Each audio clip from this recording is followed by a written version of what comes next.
வணக்கம். Home tour நம்ம சேனலுக்கு நீங்கள் புதிதாக இருந்தீங்கன்னா சேனலை வீடியோ லைக் பண்ணிவிட்டு சேனலை சப்ஸ்கிரைப் பண்ணி தொடர்ந்து ஆதரவு கொடுங்க. ஹோம் டூர் அப்படிங்கிறத தமிழில் வச்சுருக்கோம். ஹோம் டூரு நான் ஹோம் டூர் எதுவும் போடல. இன்றைக்கி நடந்த ஒரு சில சம்பவங்களை பற்றி தான், இந்த ஹோம் டூர் மூலிமா நடந்த விவரங்களை பற்றி தான் இந்த வீடியோவில் பேச போகிறோம். இந்த ஹோம் டூருங்கிறது ஒரு சமீப காலமாக ஒரு சில வீடியோக்கள் பார்க்கும்போது என்னுடைய நண்பரோடு நான் இதை பற்றி பகிர்ந்துக்கிட்டேன். இது ஏன் அப்படி இந்த ஹோம் டூருன்னு சொல்லிட்டு நம்மளுடைய அங்க அடையாளங்களை நம்மளே அதை தெரியப்படுத்துகிற மாதிரியான ஒரு விஷயத்தை பண்ணிக்கிட்டு இருக்காங்க ஒரு சில யூடியூபர்ஸ். எல்லோரும் சொல்ல முடியாது, ஒரு சில யூடியூபர்ஸ் அப்படி பண்ணிக்கிட்டு இருக்காங்க. அப்படிங்கிறத நானும் என் நண்பரும் இதை பற்றி பேசிகிட்டு இருப்போம். இது சரியில்லை, இதனால் பல கெட்ட விஷயங்கள் நடக்கிறதுக்கான வாய்ப்புகளும் இருக்குது அப்படிங்கிற மாதிரியான விஷயங்களை பேசியிருக்கோம். அந்த பேசப்பட்ட விஷயம் இன்றைக்கி உண்மையாக இருக்குது, அதுவும் தமிழ்நாட்டில் உண்மையாக இருக்குது. அதுவும் ஒரு யூடியூபர்ஸ்க்கே அது நிகழ்ந்திருக்கிறது அப்படிங்கிறத இந்த வீடியோவில் 2 நாள் தான் ஆச்சு பார்த்தோம்னா.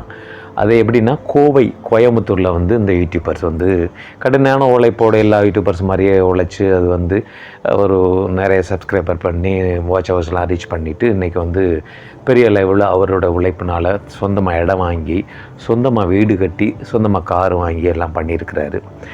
ஆனால் அன்றாடம் அவருடைய வீடியோக்களை பார்த்தோம்னா அவர் வீட்டில் நடக்கக்கூடிய சின்ன சின்ன விஷயங்கள், விளையாட்டு, இந்த குழந்தையோட விளையாடுவது மற்றும் வீட்டுக்குள்ளே அந்த டோர் திறந்து அங்கே இருக்கக்கூடிய பொருட்கள் எல்லாமே, என்ன வீடு அமைப்பில் எப்படி இருக்குது, வீடோட லொக்கேஷன் எங்கே இருக்குது, வீடை சுற்றிலும் என்னென்னலாம் இருக்குது அப்படிங்கிற விஷயத்தை பூராமே காட்டியிருக்கிறாரு.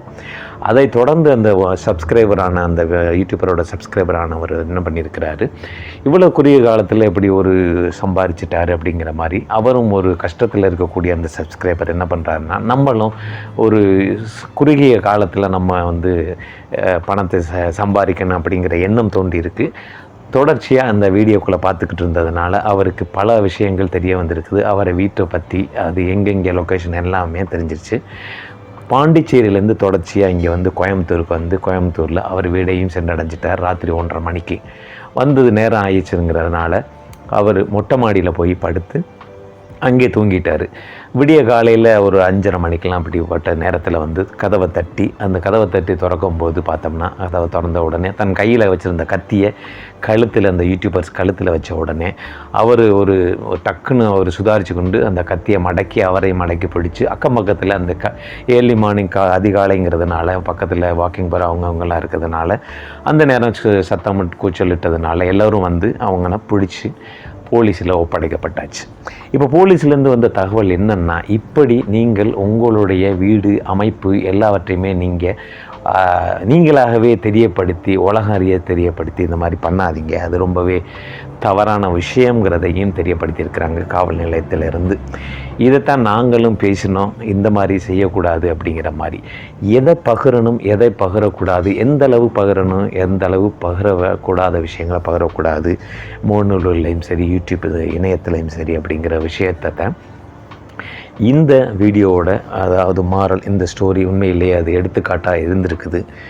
என்னவோ நல்ல வேளை அந்த யூடியூபர்ஸ்க்கு என்னமும் ஆகாமல், எதுவும் கொலையும் விபரீதங்கள் நடக்காமல் கூட ஒரு தடுக்கப்பட்டு இந்த மாதிரி அவரை காவல் நிலையத்தில் கொடுத்துருக்குறாங்க.